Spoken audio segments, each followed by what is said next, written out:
இயேசு கிறிஸ்துவின் நாமத்தினாலே இந்த மதிய வேளையிலே உங்களை அன்போடு கூட வாழ்த்துகிறேன். குயவனே என்ற நிகழ்வின் அடிப்படையிலே ஜெபத்தின் மேன்மையை குறித்து நாம் தியானித்துக் கொண்டே இருக்கிறோம். இன்றைக்கும் யோனாவின் புஸ்தகம் 1 அதிகாரம் 6 வார்த்தையை நாம் வாசிக்கின்ற போது, நீ நித்திரை பண்ணுகிறது என்ன? எழுந்திருந்து உன் தேவனை நோக்கி கூப்பிடு என்ற ஒரு வார்த்தையை நாம் இங்கே வாசிக்கிறோம். யோனாவினுடைய வாழ்க்கையை நாம் பார்க்கின்ற பொழுது, ஆண்டவர் அவனை பார்த்து நீ நினிவேக்கு போ என்று சொன்னார். அவன் கர்த்தருடைய சத்தத்திற்கு கீழ்ப்படியாமல் தர்சிசுக்கு கப்பல் ஏறினான் என்பதை பரிசுத்த வேதாகமத்தின் மூலமாக நாம் மிக தெளிவாக அறிந்து கொள்கிறோம். இன்றைக்கும் கர்த்தருடைய சத்தத்திற்கு, கர்த்தருடைய வார்த்தைக்கு கீழ்ப்படியாமல் ஆண்டவருடைய திட்டத்தையும் சித்தத்தையும் மறந்து தங்கள் இஷ்டம் போல் வாழுகின்ற பெரும் கூட்டத்தை நாம் பார்க்க முடியும். யோனா கர்த்தருடைய சமூகத்தினின்று விலகினான். ஆண்டவருடைய பிரசன்னத்திற்குள்ளே நிரம்பி இருக்கிற தேவ ஜனங்கள் இன்றைக்கு உலகத்திற்கு ஒத்த வேஷம் தரித்து தங்கள் விருப்பப்படி வாழுகின்ற அநேக கர்த்தருடைய ஜனங்களை, ஏன் விசுவாசிகள் என்று சொல்லுகிறவர்களும் கூட கர்த்தருடைய வழியை விட்டு விலகி ஓடுகின்ற ஒரு காட்சியை நாம் நம்மோடு கூட வாழ்ந்து கொண்டிருக்கின்ற விசுவாசிகளின் செயல்பாடுகளை கண்டு நாம் மிக தெளிவாக அறிந்து கொள்ள முடியும். இங்கே நாம் கர்த்தருடைய வார்த்தையை வாசிக்கின்ற பொழுது, நீ தூங்குகிறது ஏன்? தூக்கம் என்பது ஆவிக்குரிய வாழ்க்கையிலே விழுந்து போன ஒரு நிலைமையை குறிக்கிறது. தூக்கம் என்பது பாவத்தில் வாழ்வது அல்ல, உணர்வில்லாத ஒரு நிலை. ஆவிக்குரிய வாழ்வை குறித்து அலட்சியமாய் நடக்கின்ற ஒரு நிலைப்பாட்டை நாம் பார்க்க முடியும். இயேசு கிறிஸ்து சொன்ன வார்த்தைகள் இந்த கடைசி நாட்களிலே நிறைவேறி கொண்டிருக்கிறது. யுத்தத்தின் செய்திகளை கேள்விப்படுவீர்கள் என்ற வார்த்தையின்படி யுத்தத்தின் செய்திகளை கேட்டுக்கொண்டே இருக்கிறோம். ஆனால் கர்த்தருடைய விசுவாசிகளோ தூங்கிக் கொண்டிருக்கிறார்கள், உணர்வில்லாமல் இருக்கிறார்கள், அல்லது ஆவிக்குரிய வாழ்வை குறித்து அலட்சியம் பண்ணுகிற ஒரு அனுபவத்தை நாம் பார்க்க முடியும். ஏசாயா தீர்க்கதரிசியின் புஸ்தகம் 1 அதிகாரம் 3 வசனத்தை நாம் வாசிக்கின்ற பொழுது, மாடு தன் எஜமானையும் கழுதை தன் ஆண்டவனின் முன்னணையும் அறியும், இஸ்ரவேலோ அறிவில்லாமலும் என் ஜனம் உணர்வில்லாமலும் இருக்கிறார்கள் என்ற ஒரு வசனத்தை நாம் இங்கே வாசிக்கிறோம். விசுவாச வாழ்க்கையிலே நம்மை சுற்றி நடக்கின்ற நிகழ்வை குறித்து நாம் பரிசுத்த வேதாகமத்தோடு கூட ஒப்பிட்டு பார்த்து விழித்துக் கொள்வதற்கு பதிலாக உணர்வில்லாத ஒரு நிலைப்பாட்டை விசுவாசிகளின் மத்தியிலே நாம் அதிகமாய் காண முடியும். இன்னும் ரோமர் 1:21 நாம் வாசிக்கின்ற பொழுது, அவர்கள் தேவனை அறிந்தும் அவரை தேவன் என்று மகிமைப்படுத்தாமலும் ஸ்தோத்திரியாமலும் சிந்தனையிலே வீணரானார்கள். இன்றைக்கு நம்முடைய ஆராதனை முறைமையை நாம் பார்க்கின்ற பொழுது அதில் எல்லாம் இருக்கிறது. ஆனால் ஜனங்கள் ஏதோ போக்குவரத்துமாய் ஒன்வே டிராபிக் போல வந்து சில நிமிடங்கள் கர்த்தருடைய வார்த்தையை கேட்டு விட்டு ஓடுகின்ற பெருங்கூட்டத்தை பார்க்கிறோம். இவர்களுக்கு இயேசு கிறிஸ்துவை குறித்து நன்றாய் தெரியும், தேவனை குறித்து நன்றாய் தெரியும், பிதாவை குறித்தும் நன்றாய் தெரியும். ஆனால் அவர்கள் அப்படி ஆண்டவரை அறிந்திருந்தும் தேவனை மகிமைப்படுத்தாமலும், ஸ்தோத்திர பலி இடுகிறவன் கர்த்தரை மகிமைப்படுத்துகிறான். ஆராதனை என்பது ஏதோ போயிட்டு வருகிற ஒரு அனுபவம் அல்ல. கர்த்தருடைய சமூகத்திலே காத்திருந்து கர்த்தர் செய்த உபகாரங்களை, கர்த்தராகிய இயேசு கிறிஸ்து நன்மைகளை எண்ணி எண்ணி நன்றி பலிகளை, ஸ்தோத்திர பலிகளை செலுத்தி கர்த்தரை மகிமைப்படுத்துகின்ற ஒரு உன்னதமான அனுபவம் என்பதை நம்மில் அநேகர் மறந்து போனோம்.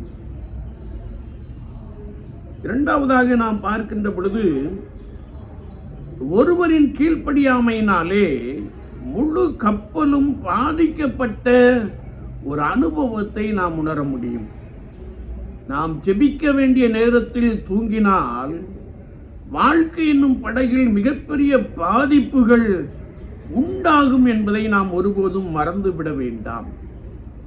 ஏசாயா 52:1 நாம் வாசிக்கின்ற பொழுது, எழும்பு சீயோனே எழும்பு, உன் வல்லமையை தரித்துக்கொள், தூசியை உதறிவிட்டு எழும்பு என்று எழுதப்பட்டிருக்கிறது. பாவத்தை சீ என்று தள்ளிவிட்டு பரிசுத்தரை நோக்கி காத்திருக்கிற ஒரு கிருபையை பெற்றவர்களாக நாம் இருக்க வேண்டும் என்பதை யோனாவின் மூலமாக ஆவியானவர் நமக்கு கற்றுக் கொடுக்கிற ஒரு பெரிய அனுபவத்தை நாம் அறிந்து கொள்ள முடியும். இரண்டாவதாக, எழுந்துரு எழுந்துரு என்ற ஒரு வார்த்தையை நாம் வாசிக்கிறோம். எபேசியர் 5:14 நாம் வாசிக்கின்ற பொழுது அப்போஸ்தலனாகிய பரிசுத்த பவுல் சொல்லுகிறார், தூங்குகிற நீ விழித்து எழுந்துரு என்ற ஒரு வார்த்தையை நாம் வாசிக்கிறோம். எரேமியா 1:7 நாம் வாசிக்கின்ற பொழுது, நான் உன்னை அனுப்புகின்ற எல்லாரிடத்திற்கும் நீ போகும்படி எழுந்துரு என்ற ஒரு வசனத்தை நாம் ஆழமாய் அறிந்து கொள்ளுகிறோம். எனவே விசுவாச வாழ்க்கையிலே நாம் எழுந்திருக்க வேண்டியது அவசியம் என்பதை வேத வாக்கியம் மிக தெளிவாக கற்றுக் கொடுக்கிறது.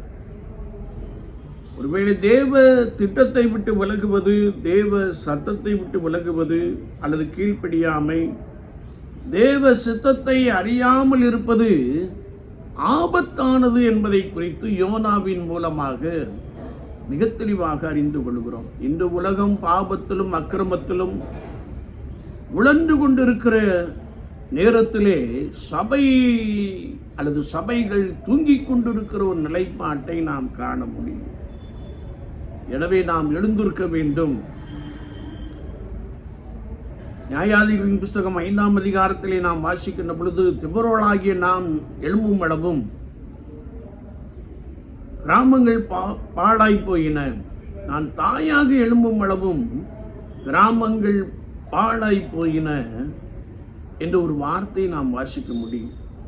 என்னை கேட்டுக்கொண்டிருக்கிற என் அன்பு சகோதரனே, சகோதரியே, we must awake, நாம் விழித்துக் கொள்ள வேண்டும். சூழ்நிலையும் வேதத்தையும் ஒப்பிட்டு பார்த்து நான் கர்த்தருடைய சமூகத்திலே காத்திருக்க வேண்டும், விழித்திருக்க வேண்டும் என்பதை குறித்து வார்த்தை மிக தெளிவாக கற்றுக் கொடுக்கிறது. எனவே நாம் ஜெபிக்கும்படியாய் எழுந்திருக்க வேண்டும். மூன்றாவதாக, உன் தேவனை நோக்கி கூப்பிடு என்ற ஒரு வார்த்தையை நாம் வாசிக்கிறோம். விசுவாச வாழ்க்கையிலே ஜெபம் மென்மை என்பது அல்லது ஜெபம் இல்லாமை என்பது ஒரு பெரிய வீழ்ச்சியை குறிக்கிறது. ஏசாயா 10:30 நாம் வாசிக்கின்ற பொழுது, உரத்த சத்தமாய் கூப்பிடு, சத்தமிட்டு கூப்பிடு என்று எழுதப்பட்டு இருக்கிறது.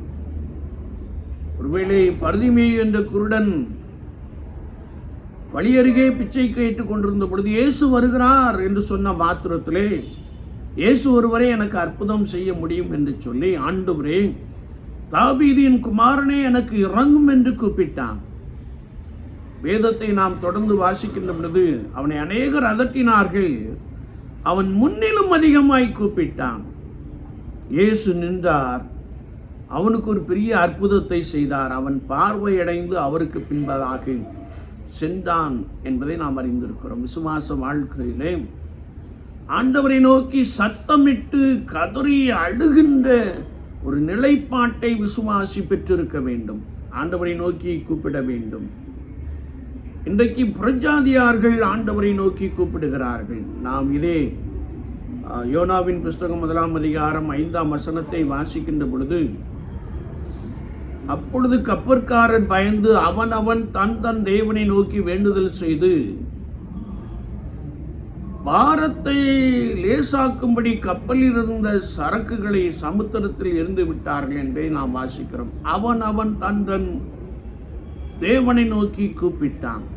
இன்றைக்கும் ஒருவேளை பிற சமயத்தார் அல்லது நம்முடைய சகோதர குடும்பத்தார் அவருடைய தேவனுக்கு ஆராதனை செய்வதிலே அதிகாலமே விழித்துக் கொள்ளுகிறார்கள். பலவிதமான காரியங்களை செய்கிறார்கள். ஒருவேளை இதை நாம் விசுவாசிகளோடு கூட பார்க்கின்ற பொழுது இன்றைக்கு புறஜாதியார் ஜெபிக்கிறார்கள். குறிப்பாக சமீபத்திலே ரட்சிக்கப்பட்டவர்கள் கரங்களை விரித்து கர்த்தருக்கு நேராய் காத்திருக்கிற ஒரு பெரிய அனுபவத்தை நாம் பார்க்கிறோம். சகோதரர் மோகன் சி லாசரஸ் அவர்களுக்கு இயேசு கிறிஸ்து ஒரு பெரிய அற்புதத்தை செய்தபடினாலே அவர்கள் இன்றைக்கு இயேசு கிறிஸ்துவை உலகமெங்கும் சொல்லுவது மாத்திரமல்ல, நம்முடைய தேசம் ரட்சிக்கப்படுவதற்காக சாமக்காரர் ஜெபம் என்ற ஒரு ஜெபத்தை ஏற்படுத்தி பகல் ராம் முழுவதும் தொடர்ந்து ஜெபிக்கின்ற ஒரு நிலைப்பாட்டை நாம் பார்க்க முடியும். இன்றைக்கு பிற சமயத்திலிருந்து ரட்சிக்கப்பட்டவர்கள் தேவனை நோக்கி உரத்த சத்தமாய் கண்ணீரோடு அழுது ஜெபிக்கிற ஒரு கூட்டத்தை நாம் பார்க்கிறோம். ஆனால் விசுவாசி, பரம்பரை விசுவாசி கேட்டா சொல்லுவது, நான் எங்கள் தாத்தா காலத்திலேருந்து இருக்கிறேன் அப்படின்னு சொல்லுவதுண்டு. ஆனால் இவங்கெல்லாம் பேரளவிலே கிறிஸ்தவர்களாக இருந்து சபையிலே தூங்கி கொண்டு இருக்கிற ஒரு நிலைப்பாட்டை உடையவர்களாக காணப்படுகிறார்கள். ரட்சிப்பின் அனுபவம் இல்லை, அபிஷேகம் இல்லை. எனவே இவர்கள் தூக்க நிலையிலே இருப்பதை நாம் அறிந்து கொள்ள முடியும். இவர்கள் தேவனை நோக்கி ஒருபோதும் கூப்பிடுவதில்லை. ஏதோ ஒரு பெரிய தாக்கம், ஒரு பெரிய பிரச்சனை வந்தால் மாத்திரம் இயேசுவே என்று அலறுகிற சத்தத்தை பார்க்கிறோம். ஆனால் இன்றைக்கு புறஜாதியார்கள் ஜெபிக்கிறார்கள். அழைப்பை பெற்றவர்கள் தூங்கிக் கொண்டு இருக்கிறார்கள். ஒருவேளை ஜனங்கள் மாத்திரமல்ல, விசுவாசிகள் மாத்திரமல்ல, ஊழியம் செய்யும்படியாய் அழைப்பை பெற்ற அநேகர் ஆண்டவரை நோக்கி கூப்பிடுவதற்கு பதிலாக அயர்ந்த நித்திரையிலே தூங்கிக் கொண்டிருக்கிற அல்லது உலகத்தோடு கூட ஒட்டி கொண்டிருக்கிற ஒரு பெரிய அனுபவத்தை நாம் பார்க்கிறோம். குறிப்பாக கர்த்தருடைய சபைகள் இன்றைக்கு தூங்கிக் கொண்டிருக்கிற ஒரு நிலைப்பாட்டை நாம் நன்றாய் அறிந்து கொள்ள முடியும். அப்போஸ்தலனாகிய பரிசுத்த பவுல் சொன்னபோது 1 தெசலோனிக்கர் 5:17 இடைவிடாமல் ஜெபம் பண்ணுங்கள். சங்கீதக்காரன் சொல்லுகின்ற பொழுது, நான் எப்பொழுதும் தேவனை நோக்கி கொண்டு இருக்கிறேன். அப்போஸ்தலர் 10ஆம் அதிகாரத்திலே கொர்நேலியுவை குறித்து வேதம் சொல்லுகிறது, அவன் எப்பொழுதும் தேவனை நோக்கி ஜெபம் பண்ணி கொண்டிருந்தான். இடைவிடாமல் எப்பொழுதும் ஜனங்களின் ரட்சிப்பிற்காக ஜெபிக்க வேண்டிய சபைகள் இன்றைக்கு தூங்கிக் கொண்டிருக்கிற ஒரு நிலைப்பாட்டை நாம் நன்றாய் அறிந்து கொள்ள முடியும். எனவேதான் இங்கே கப்பலின் தலைவன் சொல்லுகிறார், நீ நித்திரை பண்ணுகிறதென்ன, நீ தூங்குறதென்ன, எழுந்திருந்து உன் தேவனை நோக்கி கூப்பிடு. என்னை கேட்டுக்கொண்டிருக்கிற என் அன்பு சகோதரனே, சகோதரியே, நீ ஒருவேளை கிறிஸ்தவளாய் வாழ்ந்து கொண்டிருக்கலாம். ஏன் நீதிமானாய் கூட நீ காணப்படலாம். பிறருக்கு தீங்கு செய்யாத ஒரு நபராய் கூட நீ வாழலாம். ஆனால் வேதம் என்ன சொல்லுகிறது என்றால், நீ ஆண்டவரை நோக்கி கூப்பிட வேண்டும், இயேசு கிறிஸ்துவை நோக்கி கூப்பிட வேண்டும். உலகம் அழிவுக்கு நேராக கடந்து சென்று கொண்டிருக்கிறது.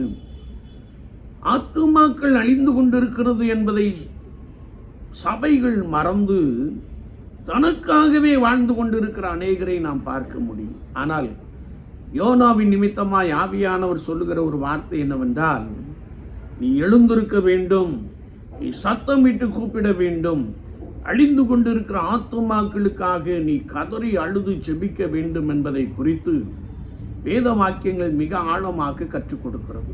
விசுவாச வாழ்க்கையிலே நான் எப்படிப்பட்ட ஒரு நிலைப்பாட்டை கொண்டிருக்கிறேன்? ஜெபிக்கிறவர்கள் ஜெயிக்கிறவர்களாக காணப்படுகிறார்கள். தானியேலின் காரியம் ஜெயமாய் இருந்தது. ஏனென்றால் அவன் ஆண்டவரை நோக்கி தினமும் 3 வேளை ஜெபம் பண்ணினான். சூழ்நிலையை பார்க்கவில்லை, சூழ்நிலைக்குள்ளே கர்த்தராகிய இயேசு கிறிஸ்து இருக்கிறார் என்று சொல்லி அவரை மாத்திரம் நோக்கி பார்க்கிறவனாக காணப்பட்டான். ஆண்டவர் அவனுடைய காரியத்திலே பெரிய ஜெயத்தை கொடுத்தார். விசுவாச வாழ்க்கையிலே நாம் எப்படிப்பட்ட ஒரு நிலைப்பாட்டை கொண்டிருக்கிறோம்? சற்று நம்மை நாமே ஆராய்ந்து பார்ப்போம். ஒருவேளை நீ தூங்கி கொண்டிருந்தால் யூ ஹேவ் டு அவேக்கன். நீ கட்டாயம் எழும்ப வேண்டும், கர்த்தருடைய சமூகத்திலே காத்திருக்க வேண்டும். அழிந்து கொண்டிருக்கிற ஆத்துமாக்களுக்காக கதறி அழுது ஜெபிக்கிற ஒரு நபராய் மாற வேண்டும். அப்பொழுது ஆண்டவர் ஒரு பெரிய ரட்சிப்பை உண்டு பண்ணுவார். வேதத்தை நாம் வாசிக்கின்ற பொழுது ஆண்டவர் அந்த ஜனங்கள் மனம் திரும்பினதை கண்டு அவர்களை அடிக்கவில்லை, மாறாக அவர்களை ரட்சித்து கொண்டார் என்பதை யோனாவின் புஸ்தகத்திலே மிக தெளிவாக அறிந்து கொள்ள முடியும். அப்படி என்றால் நான் கர்த்தருக்கேற்ற பரிசுத்தத்தோடு கூட அவருக்கு முன்பதாக காத்திருந்து ஜெபிக்கின்ற பொழுது ஆண்டவர் ஒரு பெரிய ரட்சிப்பை உண்டு பண்ணுகிறார். தேசத்திலே ஒரு பெரிய விடுதலை உண்டு பண்ணுகிறார். ஜனங்களுக்குள்ளே ஒரு பெரிய விடுதலை உண்டு பண்ணுகிறார். ரட்சிப்பை உண்டு பண்ணுகிறார். ஆதி திருச்சபையார் அப்போஸ்தலர் 2:42 நாம் வாசிக்கின்ற பொழுது ஜெபத்திலே உறுதியாய் தரித்திருந்தார்கள். ரட்சிக்கப்படுகிற ஜனங்களை கர்த்தர் அனுதினமும் சபையில் சேர்த்து கொண்டே வந்தார். இந்த நிகழ்வு நமக்குள்ளே பலமாய் காணப்படும். அப்படிப்பட்ட ஒரு உன்னதமான அனுபவத்தை ஆண்டவர் நமக்கு நிறைவாய் கொடுப்பாராக. ஆமென், ஆமென்.